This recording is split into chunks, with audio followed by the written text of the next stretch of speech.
Haleluya, glory. Kita semangat dan bersuka cita pada pagi hari ini, men. Haleluya.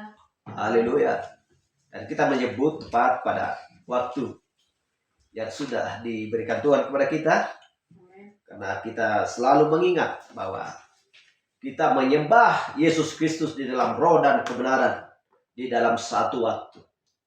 Bukan di dalam satu hari, tetapi waktu. Amin. Karena waktu adalah sebuah kaidah yang dimana Roh Kudus hadir pada waktu yang indah ini untuk memberikan kita kekuatan strong yang benar-benar kuat sebagai prajurit-prajurit Yesus Kristus yang benar-benar berjuang di akhir zaman ini untuk melakukan kehendak Bapa kita yang surga. Haleluya. Amin. Haleluya. Dan benar-benar hanya hati Dialah yang kita senangkan. Kenapa? Karena memang Yesus Kristus selalu mengasihi kita, memperhatikan kita, pedulikan kita, menyediakan segala sesuatu apa kita perlukan. Bahkan sebelum pun kita meminta, Dia sudah sediakan terlebih dahulu bagi kita. Itulah sebabnya Dia melihat kita non-stop 24 jam. Haleluya. Selalu memperhatikan kita. Dan seperti di zamannya Adam, sebelum Dia menciptakan manusia, Allah sudah menyediakan segala sesuatu untuk keperluan manusia. Baik secara rohani, baik secara jasmani. Jadi semua dilahirkan tepat pada waktunya. Bertumbuh tepat pada waktunya. Berbuah tepat pada musimnya. Dan Tuhan mengatur segala sesuatu. Baik secara perputaran bumi ini. Ya. Perlahan-lahan dengan pelan-pelan perputaran akan bumi ini. Juga matahari tidak terlalu cepat atau terlalu lambat. Juga pada bintang-bintang. Tuhan sudah menentukan waktu semua hanya untuk keperluan manusia. Bukan keperluan bumi. Bukan keperluan binatang. Tetapi diutamakan untuk keperluan manusia. Haleluya. Sehingga apapun yang ada di muka bumi ini, sehingga mendapatkan berkat Tuhan yang melimpah atas segala sesuatu apa yang diciptakan oleh Tuhan di muka bumi ini. Tidak ada tanpa terkecuali. Semua, baik pun binatang, bau pohon, ternak dan lain sebagainya, Tuhan menyediakan makanan bagi segala jenis makhluk yang sudah diciptakan Tuhan. Jadi kalau kita melihat malaikat, dan kita melihat di kitab Kejadian sampai Wahyu bahwa ada di dalam Alkitab ini adalah malaikat Tuhan. Apakah kita mungkin berpikir sepintas dalam pikiran kita, dari mana malaikat itu makan? Siapa yang beri mereka makanan? Kenapa kok bisa mereka hidup? Haleluya. Kalau Tuhan sudah pasti memiliki hidup yang kekal. Bagaimana dengan malaikat? Karena malaikat adalah ciptanya Tuhan. Sama seperti manusia juga ciptanya Tuhan. Haleluya. Jadi kalau kita memikirkan hal-hal itu, apalagi mempelai wanita yang melakukan sebuah tugas pada musimnya, pada masanya. Karena kita melakukan tugas di zamannya Laodikia, bukan di zamannya Philadelphia, tetapi di zamannya Laodikia. Tepat di akhir zaman ini. Di semua seperti yang saya katakan tadi, baik matahari melakukan tugas tepat pada waktunya. Baik bulan maupun bintang melakukan tugas tepat pada waktunya. Kalau tidak tepat pada waktunya, maka segala sesuatu tidak ada. Ya, segala sesuatu tidaklah sempurna. Tetapi karena Tuhan menciptakan alam ini, menciptakan langit dan bumi adalah sempurna. Sebelum selesai dengan sempurna, maka Tuhan tidak akan berhenti untuk menciptakan langit dan bumi dan segala isinya. Dan dia tidak akan berhenti pada hari ketujuh. Haleluya. Dan seperti itulah perjalanan ketujuh zaman gereja dari Efesus sampai Laodikia.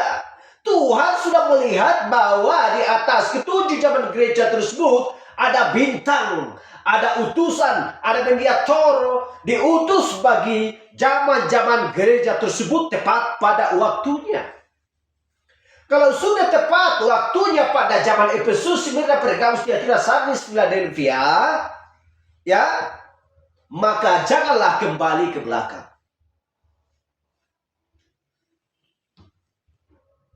Jikalau matahari sudah tepat jam 12, kita melihat ke atas, dia kembali ke belakang, maka bumi ini akan mendapatkan sesuatu.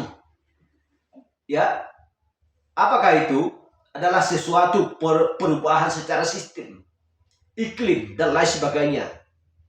Maka segala sesuatu pekerjaan yang ada di bumi gagal. Bagi orang yang masuk mau jam 1 ke pabrik, dia akan kembali ke rumah karena matahari yang mengatur. Kalau dikatakan masuk siang, padahal matahari kembali lagi jadi malam, bagaimana mungkin itu bisa dinamakan siang? Hal yang sama juga perjalanan ketujuh zaman gereja. Bagaimana mungkin ajaran Irenaeus Martin atau Kolumba yang kita dapatkan pada waktu ini? Matahari tidak akan berputar, matahari tidak akan kembali, ya, lalu maju lagi atre, lalu mundur, tidak ada seperti itu. Haleluya. Karena sama seperti perjalanan ketujuh zaman gereja. Ketujuh zaman gereja, bila kita lihat bahwa ketujuh meterai. Ketujuh meterai tersebut kita sudah memahami bagaimana tentang juga perjalanan ketujuh meterai. Meterai pertama, kedua, ketiga, keempat, kelima, keenam, dan ketujuh. Apakah kita mau kembali lagi ke meterai pertama? Haleluya. Apakah kita kembali lagi, ya, ke zaman yang dulu? Bila kita kembali kepada zaman yang dulu, maka secara fisik kita akan berjumpa dengan Yesus Kristus secara fisik di bumi. Tetapi itu tidak akan. Karena janji Tuhan dari kitab Kejadian sampai Wahyu selalu berjalan berputar seperti roda. Seperti perjalanan seorang manusia. Seperti kita. Tidak akan kembali lagi ke bayi. Tidak akan kembali lagi ke rahim ibu. Karena kita bukanlah seorang Nikodemus. Ya. Haleluya. Bukan seorang Nikodemus. Yang dimana keintelektualannya yang didapatkan dari dunia. Sehingga sehingga secara berpikirnya seolah-olah dia masuk ke dalam rahim ibunya lalu dilahirkan kembali. Karena zaman ini adalah zaman Laodikia yang suam-suam kuku dan tidak panas dan tidak dingin dan tidak panas. Tetapi kita benar-benar memiliki adalah tidak dingin tetapi panas. Haleluya. Kalau dingin kaku, mati. Tetapi kalau panas benar-benar, ya, memiliki itu tempahan. Kalau emas ditempah tanpa panas tidak arti apapun itu. Tetapi artinya panas adalah dibakar dengan tiang api. Haleluya, glory. Tetapi tidak terbakar. Seperti yang dilihat oleh Musa di gunung sana. Haleluya. Benar-benar triknya panas membakar hati dan pikiran kita sehingga membuat kita menggebu-gebu dan semangat bersuka cita untuk melakukan sebuah tugas tanpa ada keluhan, tanpa ada penyesalan, tanpa berbantah-bantah, tetapi mengambil sebuah keputusan yang real, seperti istrinya Ishak, Rifka, dan juga Ruth. Haleluya. Dan itulah tentunya kita dengan ketepatan di muka bumi pada saat ini, tetapi benar-benar bahwa Tuhan sudah melahirkan kita tepat pada akhir zaman ini untuk bekerja di dalam ladangnya, karena dia sudah memberikan sebuah tugas seperti yang diberikan oleh Boas kepada Ruth untuk dia lakukan sebuah tugas, baru mendapatkan bagian dari kerajaannya Boas, sehingga menjadi miliknya. Apa yang dimiliki oleh Boas akan menjadi milik Ruth. Haleluya. Baik, dari pujian Tuhan kita membahas bagaimana tentang Ibrani pasal 3, dan kita akan membaca dulu di kitab Roma 4 ayat 17 dan Ibrani 6 ayat 18. Kita baca di Roma 4 ayat 17. Seperti ada tertulis, engkau telah kutetapkan menjadi bapa banyak bangsa di hadapan Allah yang kepadanya ia percaya, yaitu Allah yang menghidupkan orang mati dan yang menjadikan dengan firman-Nya apa yang tidak ada menjadi ada. Kita buka lagi di Ibrani 6 ayat 18. Supaya oleh dua kenyataan yang tidak berubah-ubah tentang mana Allah tidak mungkin berdusta, kita yang mencari perlindungan beroleh dorongan yang kuat untuk menjangkau pengharapan yang terletak di depan kita. Mari kita berdoa. Terima kasih Yesus, kami bersyukur Tuhan atas kasih-Mu yang kulimpahkan pada kami tepat di akhir zaman ini Tuhan, di mana terang di waktu senja Engkau memberikan makanan yang sempurna Tuhan bagi kami untuk menghidupkan jiwa kami, hati kami Tuhan, pikiran kami, sehingga kelima panca indera ini Tuhan kami bawa Tuhan, dan melakukan hal-hal yang baik yang selaras dengan firman-Mu Tuhan di akhir zaman ini. Terima kasih Yesus. Kami percaya bahwa Roh Kudus-Mu selalu memimpin dan mengajar kami, mengarahkan mata kami Tuhan tertuju kepada Engkau Tuhan, dan fokus kepada jalan yang Kau bangun itu Tuhan, supaya kami tidak menyimpang ke kanan dan ke kiri dan melayangkan pandang ke belakang seperti istrinya Lot. Tetapi kami tahu bahwa di depan ada kehidupan, ada di sana sumber air yang membual-bual Tuhan, ia adalah air kehidupan yang diterima oleh wanita Samaria itu Tuhan. Dan kami benar-benar merindukan akan firman-Mu sebagaimana rusa nyanyian Daud itu Tuhan. Dan kami merindukan air seperti rusa Tuhan yang merindukan air. Demikianlah Tuhan, jiwa kami haus Tuhan akan Engkau. Terima kasih Yesus. Engkau hidangkan Tuhan makanan bagi kami dari zaman, dan memperlihatkan segala sesuatu yang dulunya terselubung Engkau singkapkan, Kau bukakan di akhir zaman ini Tuhan bagi kami, sehingga kami mengerti bagaimana tetap perjalanan ketujuh zaman gereja. Kami tahu Tuhan bagaimana ketujuh meterai, ketujuh sangkakala, ketujuh cawan Tuhan, sehingga kami tahu Tuhan bahwa Roh Kudus-Mu memeteraikan kami, memilih kami sebelum dasar dunia ada Tuhan. Sudah mempredestinasi menentukan kami Tuhan. Dan menempatkan kami di suatu posisi terang, di terang waktu senja ini Tuhan. Karena pintu harus tertutup Tuhan. Tidak ada seorang pun yang bisa membantah Tuhan ketika Engkau menutup Tuhan. Dan tidak ada seorang pun yang bisa membuka. Dan kami ada di dalam tubuh Yesus Kristus. Kami ingin mengingat bahwa Nuh dan keluarganya ada dalam bahtera.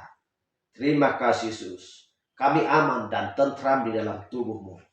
Karena tiada yang lain tempat pengaduan kami selain daripada Engkau sendiri. Terima kasih Tuhan. Kami lanjutkan, kami membasarkan firman-Mu. Bahwa biarlah Roh Kudus-Mu mengurapi setiap kepala dan telinga kami Tuhan. Terima kasih Tuhan. Kami berdoa dalam nama Yesus Kristus. Haleluya. Amin. Silakan duduk.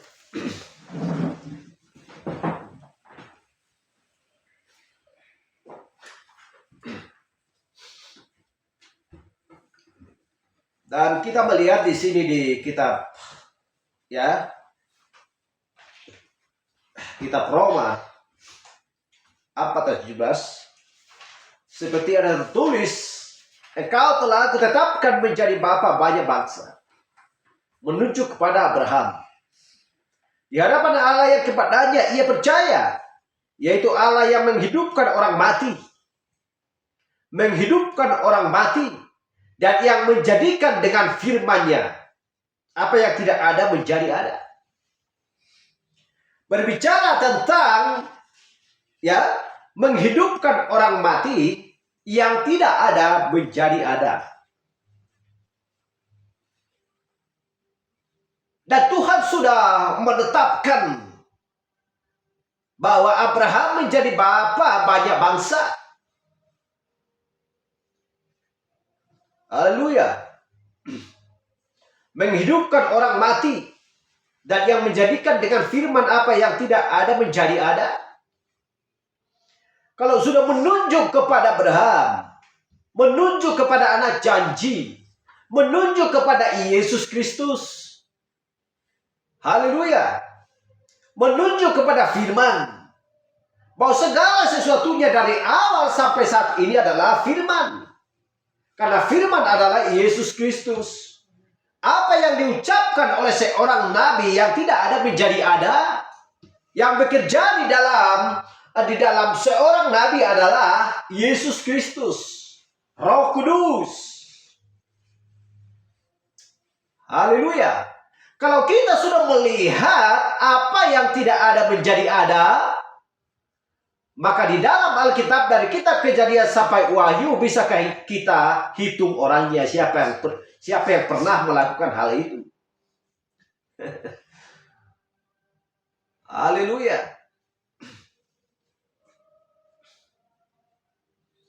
Dan bahkan melakukan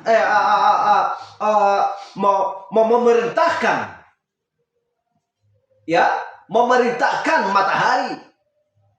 Berhentilah di sana. Matahari kan berhenti. Jadilah tupai kan jadi. Haleluya. Apa yang tidak ada menjadi ada? Bukan karena kekuasaan atau kekuatan atau kepintaran manusia. Dongeng semua itu. Kalau manusia bisa melakukan hal-hal itu semua dongeng. Siapa yang paling hebat di dunia yang terkenal di dalam Alkitab yang bisa melakukan dongeng di muka umum? Ya, tidak ada selain Yanes dan Yambres. Tukang sihirnya Fir'aun. Air menjadi darah bisa, tetapi sesaat atau sebentar. Menjadi katak, jadilah katak, bisa juga. Ular bisa juga ditiru. Apakah mata orang tidak melihat ularnya, tukang sihirnya si Firaun? Ya, tetapi ularnya Musa yang memakan, ularnya dunia. Tiruan palsu itu dapat bertahan hanya hitungan waktu. Bagaimana dengan ciptanya Tuhan? Bagaimana dengan mujizatnya Tuhan? Orang mati menjadi hidup kembali. Yang ada, yang tidak ada menjadi ada. Dengan kata lain, ya, Yesus berada di muka bumi, menciptakan yang tidak ada menjadi ada. Kalau dicari di laut sana, ya, siapa yang bisa mengatakan, yang sanggup mengatakan di muka bumi? Coba dulu memancing ke sana, ke laut sana. Udah pasti kamu nanti mendapatkan uang dari mulutnya ikan itu, dari apinya. 1 dirham uang. Atau 500 perak uang. Gak ada jalannya itu. Yang tidak ada menjadi ada. Siapa dia? Adalah Sang Pencipta langit dan bumi dan segala isinya. Tuhan yang kekal. Kalau memang Tuhan Roh Kudus ada di dalam kita, bisakah kita melakukan hal itu? Di dalam kitab Kejadian sampai Wahyu itu nyata. Kalau memang demikian, bagaimanakah cara mengenal ciri-ciri seorang nabi? Buka Alkitab, ada tertulis di sana bagaimanakah ciri-ciri seorang nabi. Haleluya. Glory.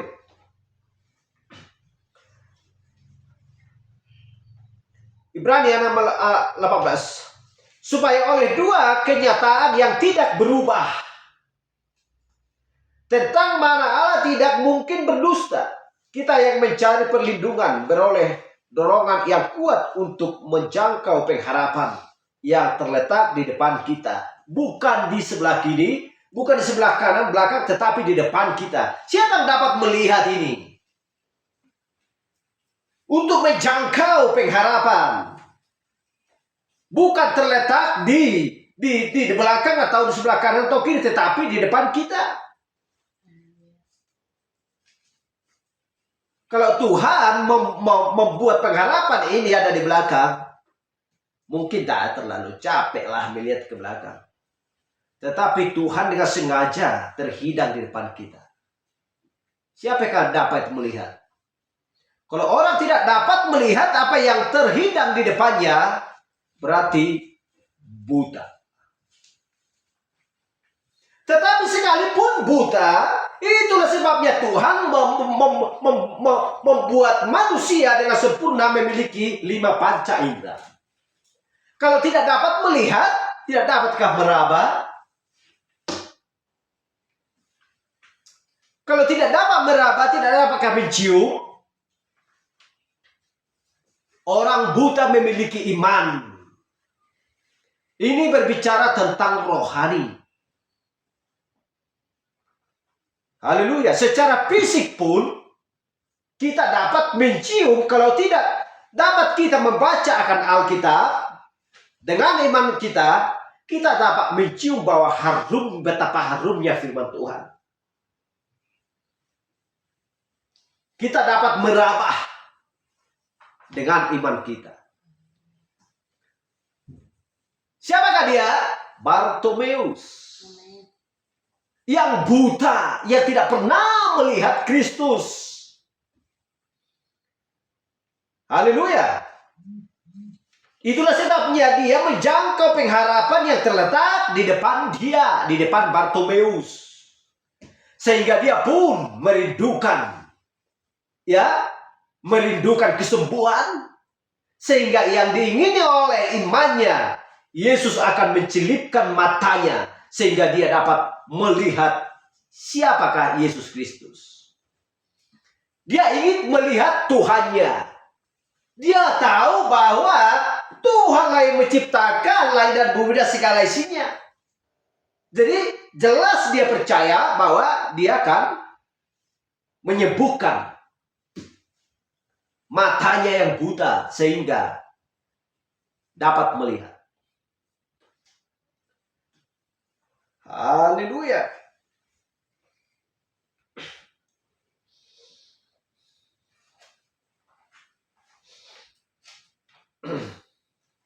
Karena tidak ada jalannya, ya, tidak ada jalannya bisa satu hati, satu pikiran dengan bertentangan pikiran, satu ke barat, satu ke timur. Apakah mereka bisa sejalanan atau meraih atau melakukan suatu pekerjaan yang sama? Gak ada jalannya.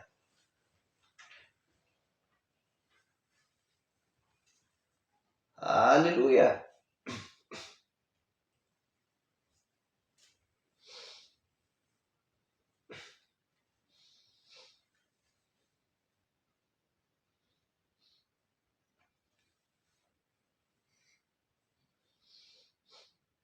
Kita baca dulu di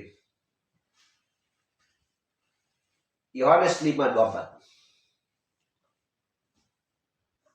Aku berkata kepadamu, sesungguhnya barang siapa mendengar perkataanku dan percaya kepada dia mengutus aku, ia mempunyai hidup kekal dan tidak turun dihukum, sebab ia sudah pindah dari dalam maut ke dalam hidup. Percaya kepadaku. Percaya kepada tubuh tirai itu. Karena tirai artinya adalah tubuh. Jadi di balik tirai itu, di balik tubuh itu, ada seorang yang bertabernakil di dalamnya, itu Allah. Haleluya. Itulah sebabnya aku, perkataanku,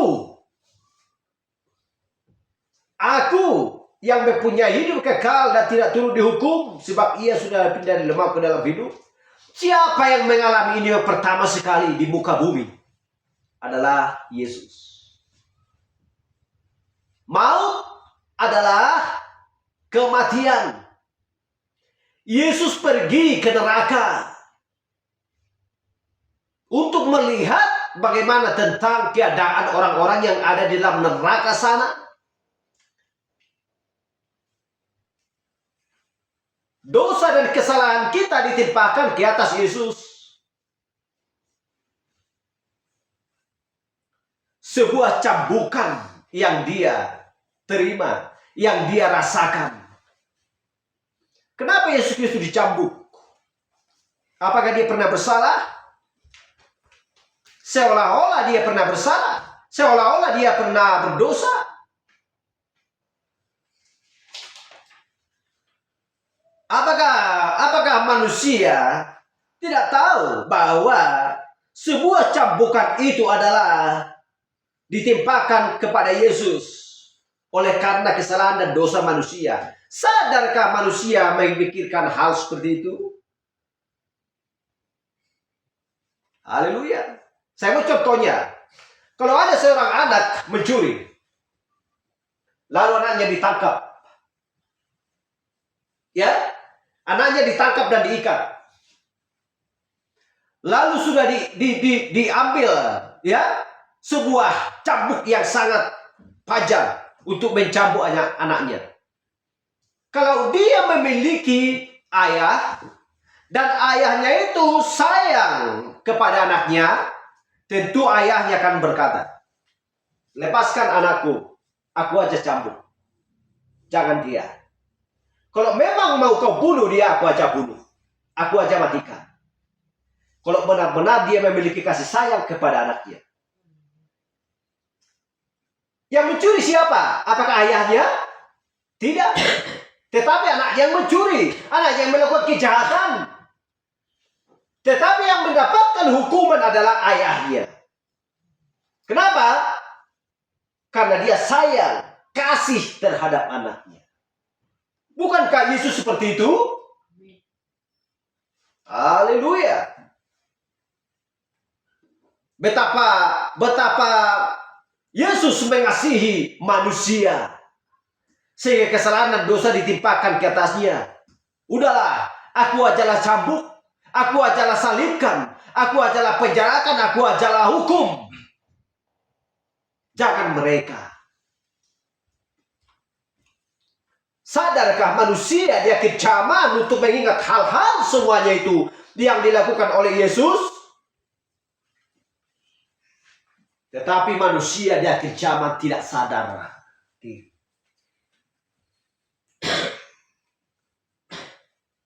Udahlah, kan dia aja yang merasakan kok. Tapi tunggu suatu saat persidangan akan berlangsung. Haleluya. Pemeriksaan pengadilan akan berlangsung.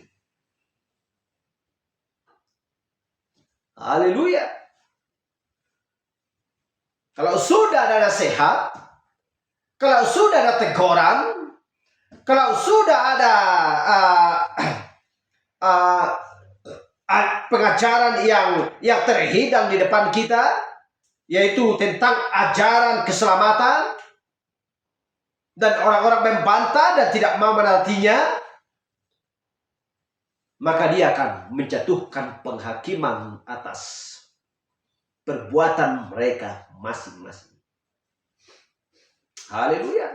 Itulah sebabnya tidak ada yang tersembunyi di akhir zaman ini. Semua dibukakan bagi manusia. Siapa yang mau menerima pesan tersebut? Haleluya. Bukankah itu sebuah pesan, sebuah bingkisan yang indah? Adalah untuk menyelamatkan jiwa kita. Ketika kita membuka pesan itu, ternyata di sana dibukakan rahasia-rahasia yang dulu terselubung, untuk supaya kita berjalan di jalan kebenaran itu sampai kepada tanah perjanjian. Tanpa ada menerima bingkisan, tanpa ada menerima pesan itu, yaitu rahasia-rahasia untuk keselamatan, maka tidak ada seorang pun yang bisa sampai ke tanah perjanjian. Siapa yang bisa menyeberangi laut Yordan, sungai Yordan? Siapa yang bisa menyeberangi laut merah? Gak ada jalannya itu, satu orang pun manusia tidak akan ada. Tetapi apakah rahasia yang terdapat di sana? Tidak ada seorang pun yang tahu tentang rahasia itu selain daripada Musa. Dia memiliki tongkat tersebut. Orang banyak tidak mengerti. Tetapi kalau mereka tahu, ingin tahu, ya, kalau mereka benar-benar ingin mengetahui apa yang diajarkan oleh Musa, pesan yang sudah disampaikan oleh Allah kepada dia, maka mereka pun juga akan sampai ke tanah perjanjian. Dengan cara apa? Menyelamatkan mereka dari musuh, dari kematian adalah tongkat. Haleluya. Keselamatan bagi kita di akhir zaman ini adalah pesan, sebuah tongkat, sebuah firman. Meterai terbuka ketujuh zaman gereja, ya, dibentangkan di hadapan kita untuk menyeberangi semuanya itu. Tetapi kalau tidak bertindak, maka tidak akan bisa sampai ke tanah perjanjian. Dari mana kita tahu? Roma 10:17, jadi iman timbul dari pendengaran jadi iman timbul dari pendengaran dan pendengaran oleh firman Kristus. Ibrani 6:4. Sebab mereka yang pernah diterangi hatinya, yang pernah mengecap karunia surgawi, dan yang pernah mendapat bagian dalam Roh Kudus, ya, dan yang mengecap firman yang baik dari Allah dan karunia-karunia dunia yang akan datang, Namun yang murtad lagi tidak mungkin dibaharui sekali lagi sedemikian. Sehingga mereka bertobat sebab mereka menyalibkan lagi anak Allah bagi diri mereka yang menghinanya di muka umum. Kita lihat seperti yang kukatakan tadi. Betapa Yesus mengasihi manusia. Sehingga dirinya dicambuk dan disalibkan oleh karena kesalahan dan dosa manusia. Seperti antara anak dan ayah. Ya. Tetapi mereka menghina lagi. Tidak peduli akan pesan, tidak peduli akan firman, tidak peduli akan nasihat dari Tuhan. Sehingga mereka akan mendapatkan hukuman dari Sang Yang Maha Kuasa. Haleluya. Ibrani 6 ayat 17. Karena itu untuk lebih meyakinkan mereka yang berhak menerima janji itu akan kepastian putusannya Allah. Ya, Allah telah mengikat dirinya dengan sumpah. Ibrani 13 ayat 8. Apakah sumpah? Yesus Kristus tetap sama. Maupun hari ini dan sampai selama-lamanya. Haleluya. Dia tetap sama.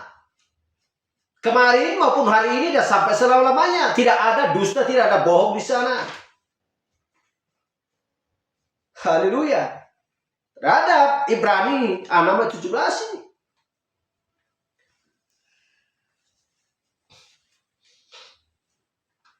Ibrani 10 ayat 26.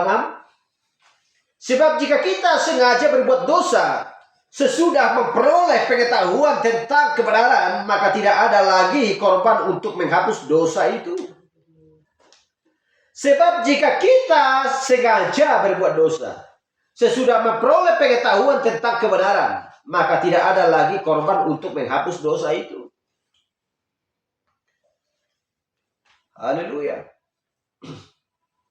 Karena di Yohanes 3 ayat 9 katakan setiap orang yang lahir dari Allah tidak berbuat dosa lagi. Sebab benih ilahi tetap ada di dalam dia. Ya, dan ia tidak dapat berbuat dosa karena ia lahir dari Allah. Haleluya.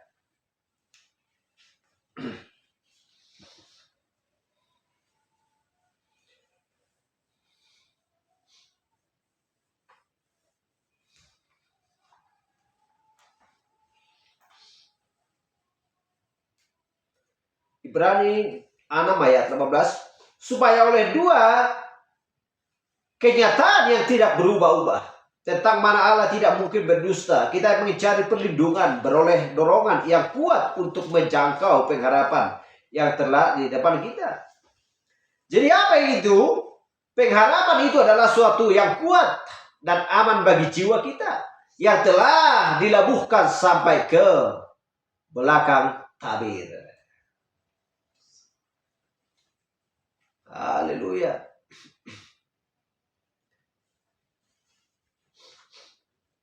Kita baca di kitab Mazmur 34 ayat 7. Malaikat Tuhan berkemah di sekeliling orang-orang yang takut akan Dia. Dan tidak pernah Tuhan berkemah berkeliling di antara orang-orang yang jahat. Tetapi orang-orang yang takut akan Dia lalu meluputkan mereka. Meluputkan mereka.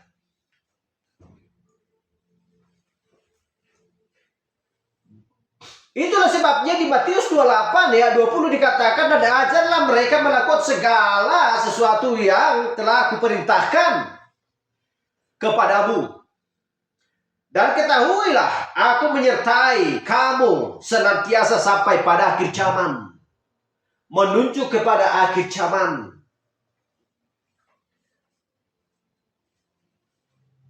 Menyertai kamu sampai akhir zaman.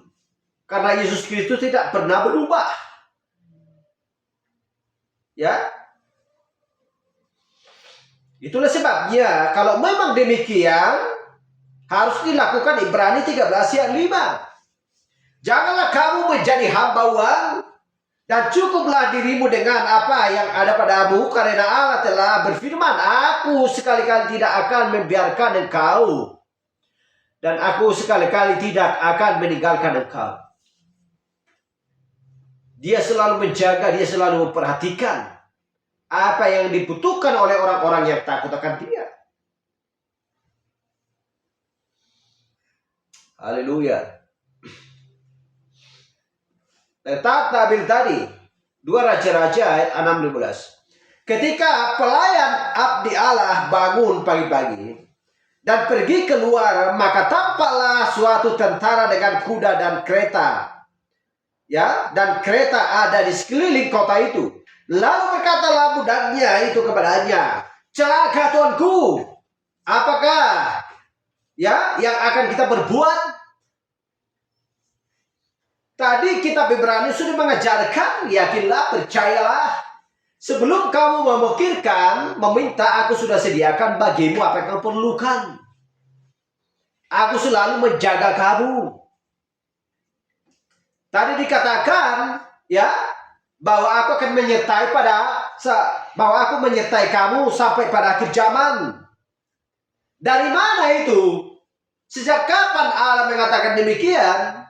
Lihat 2 Raja-Raja 16 ayat 15. Bahkan sampai pada zamannya Adam, firman itu sudah ada sampai akhir zaman ini.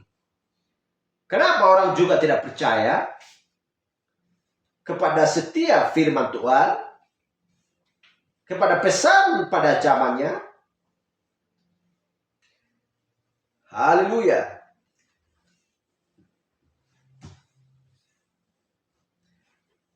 Kita baca 16. Jawabnya, jangan takut sebab lebih banyak yang menyertai kita daripada yang menyertai mereka. Haleluya.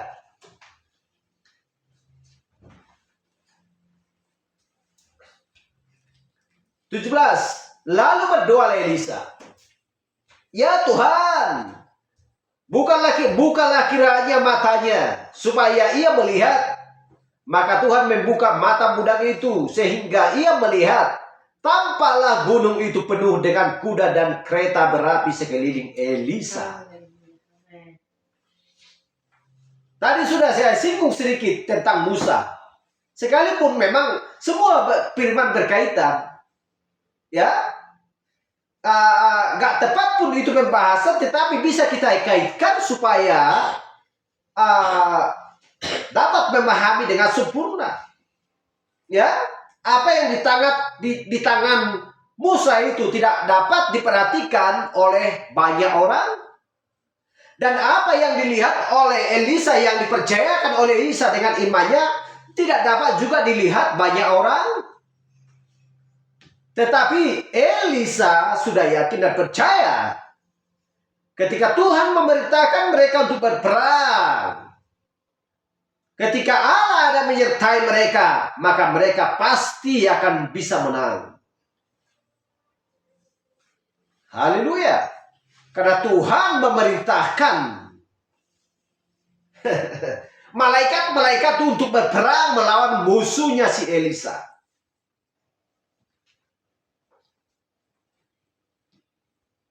Haleluya. Tetapi bagaimana tentang pikiran orang-orang ini? Manusia ini, ya, ketika pelayan abdi Allah bangun pagi-pagi dan pergi keluar, maka tampaklah suatu tentara dengan kuda dan kereta ada di sekeliling kota itu untuk mengepung mereka. Lalu berkatalah budaknya itu kepadanya, celaka tuanku, apa yang akan kita berbuat? Kita akan mendapatkan celaka, kita akan mati. Apa yang harus kita lakukan, Tuhan? Dia dengan tenang menjawab. Dia dengan santai menjawab, tidak buru-buru. Oh ya, bagaimana ya? Ambil itu. Ambil semua pedang masing-masing, ayo. Dia tidak pernah gelisah. Sebab Tuhan yang Maha Kuasa ada di sisi. ada di dekatnya. Lalu dia berkata, jawabnya, jangan takut, sebab lebih banyak yang menyertai kita daripada yang menyertai mereka. Lalu si pikiran manusia ini, si pikiran orang-orang ini ya, di mananya? Kok kan nggak ada? Bagaimana Tuhan? Siapa yang kau bilang Tuhan? Mereka makin bingung. Tadi mereka belum sebingung itu. Tetapi ketika Tuhan ini memberikan sebuah jawaban bagi mereka, sehingga itulah semakin membuat mereka bingung karena mereka tidak lihat siapakah yang akan membantu mereka, membacking mereka.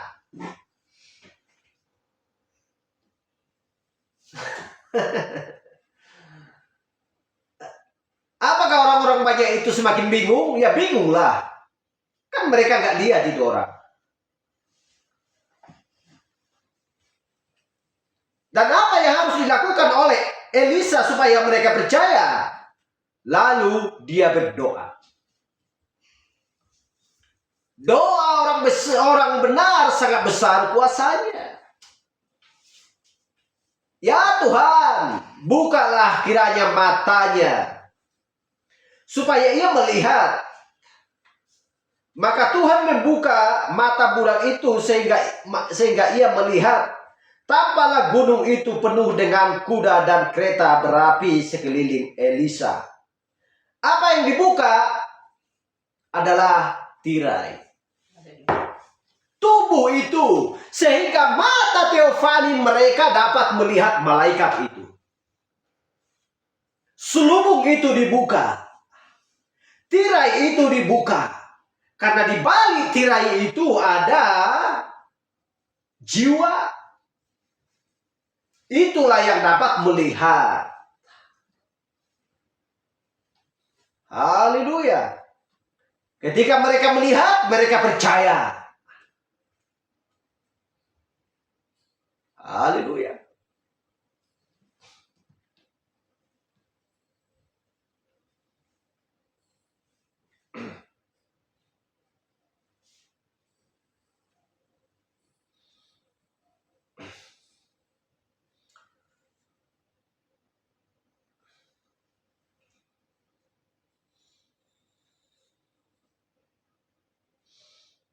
Kita baca lagi di Filipi 3:10. Yang ku kehendaki ialah mengenal dia dan kuasa kebangkitannya dan persekutuan dalam penderitaannya, di mana aku menjadi serupa dengan dia dalam kematiannya.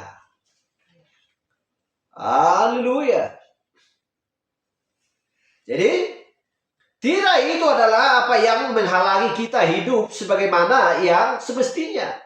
Jadi tirai itu adalah apa yang menghalangi kita melakukan hal-hal yang sesungguhnya ingin kita lakukan. Saya sudah katakan tadi, tirai adalah tubuh. Jadi Allah menjadi diselubungi di dalam daging, di dalam tirai. Dan tirai itu dulu terkoyak menjadi dua. Dan Allah menjadi Allah lagi. Dan ia bangkitkan tirai di mana ia menyembunyikan dirinya di dalamnya. Itulah kebangkitan Tuhan Yesus. Membuktikan kepada kita bahwa di dalam tirai ini di mana kita sekarang bersembunyi di dalamnya. Kenapa bersembunyi? Karena sejak dulu tidak bisa manusia bertatapan langsung dengan Allah. Harus memakai tirai. Haleluya.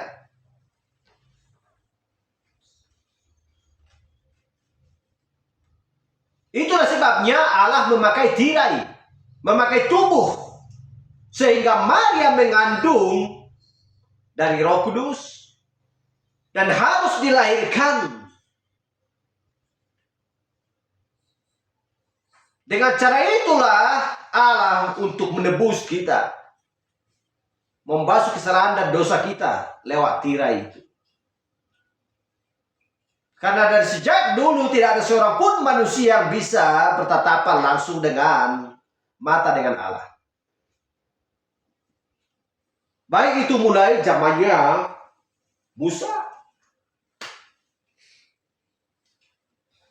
Abraham, haleluya. Bukankah Allah memakai tirai itu untuk supaya bisa makan bersama dengan Abraham? Apa yang dihidangkan oleh Abraham? Susu diolah, lembu dihidangkan, dimasak untuk menjadi makanan mereka karena mereka ditamu pada waktu itu. Haleluya. Bukankah Allah memperlihatkan punggungnya kepada Musa? Haleluya.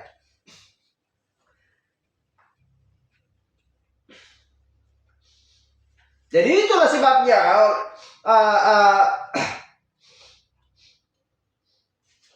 tirai itu ya terkoyak menjadi dua.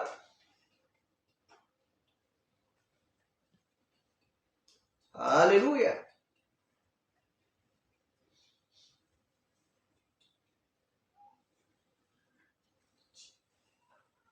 Kita baca lagi di Yohanes 6:4. Tidak ada seorang pun yang dapat datang kepada aku jikalau ia tidak ditarik oleh Bapa yang mengutus aku, dan ia akan kubangkitkan pada akhir zaman. Dan Roma 9:16, jadi hal itu tidak tergantung pada kehendak orang atau usaha orang, tetapi kepada kemurahan hati Allah. Sedangkan di Efesus 1:4 berkata, sebab di dalam Dia Allah telah memilih kita sebelum dunia dijadikan, supaya kita kudus dan tidak bercacat di hadapan-Nya. Sudah dipredestinasi, sudah ditentukan, sudah dipilih sebelum dasar dunia ada. Karena kita dulu ada di dalam pikirannya Allah. Jadi kita harus memakai tirai. Ya, kita harus memakai tubuh.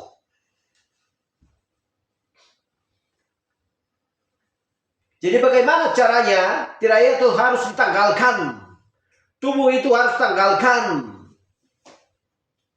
Dan akan menjadi tubuh teofani.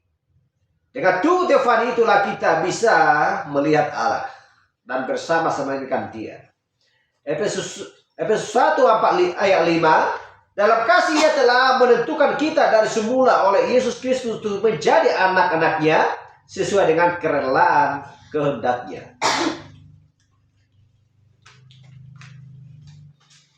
Efesus 2:5, telah menghidupkan kita bersama-sama dengan Kristus sekalipun kita telah mati oleh kesalahan kita, oleh kasih karunia kamu diselamatkan. Loncat ayat 8. Sebab karena kasih karunia kamu diselamatkan oleh iman. Iman adalah dasar, iman adalah fondasi. Itu bukan hasil usahamu, tetapi pemberian Allah. Siapa rupanya kita? Di dalam kandungan sudah berdosa. Dilahirkan mengucapkan dusta. Dan sejak dulu kejatuhan manusia itu, manusia sudah berdosa.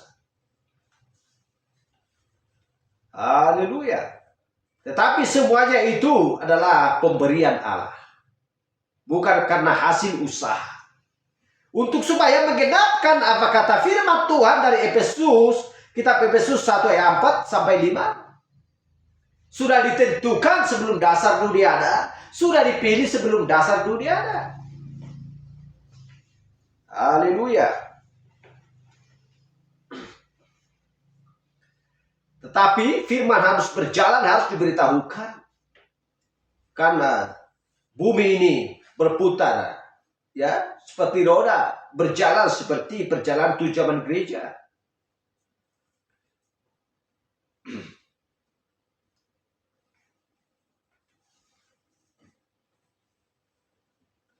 Galatia 6:7, jangan sesat, ya.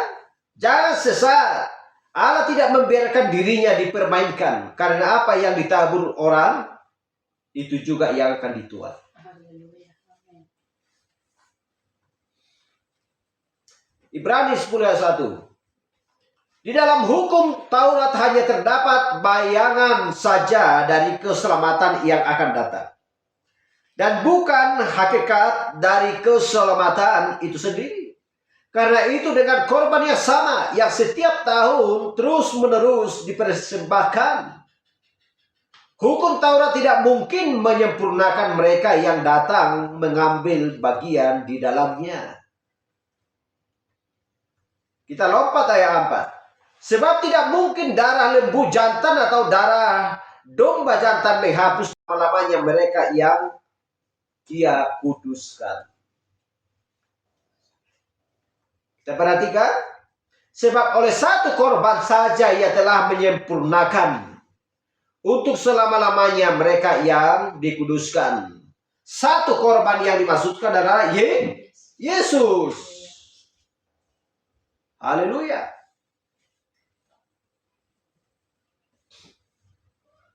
Karena hanya Yesuslah yang bisa mengampuni, ya, dosa, menyucikan dosa. Haleluya.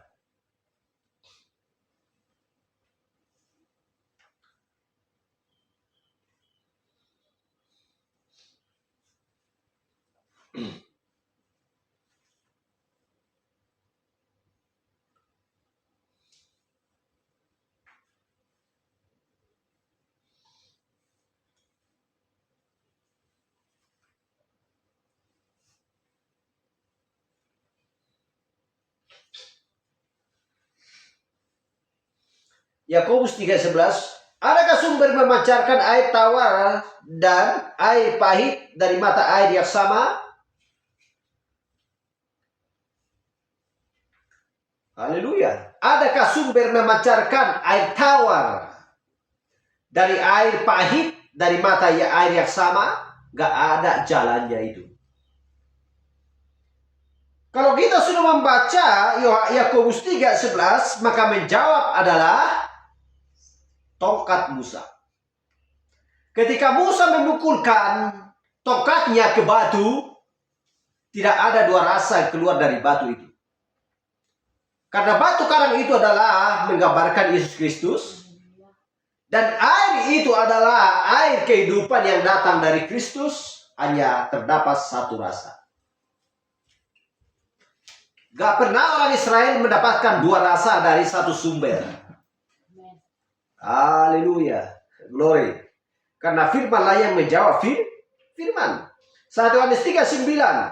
Setiap orang yang lahir dari Allah tidak berbuat dosa lagi, sebab benih ilahi tetap ada di dalam dia, dan ia tidak dapat berbuat dosa karena ia lahir dari Allah.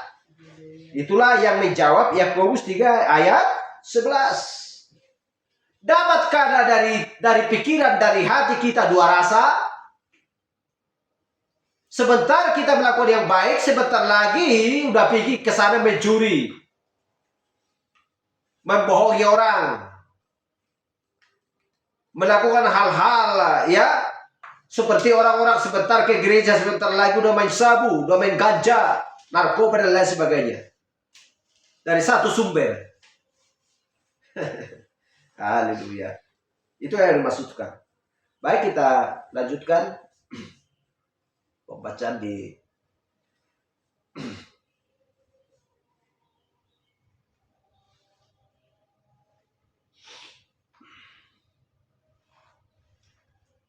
Yohanes 10:7. Untuk dia penjaga membuka pintu dan domba-domba mendengarkan suaranya, dan ia memanggil domba-dombanya masing-masing menurut namanya dan menentukan keluar. Ya, menuntunnya keluar. Apakah domba-domba punya nama semua? Ya, domba-domba punya nama. Tetapi bukan domba-domba yang ada di ternak di sana. Yang dimaksudkan adalah domba-domba adalah kita yang mempunyai nama masing-masing. Karena Allah sudah menulis nama kita dalam kitab kehidupan anak domba Allah sebelum dasar dunia ada.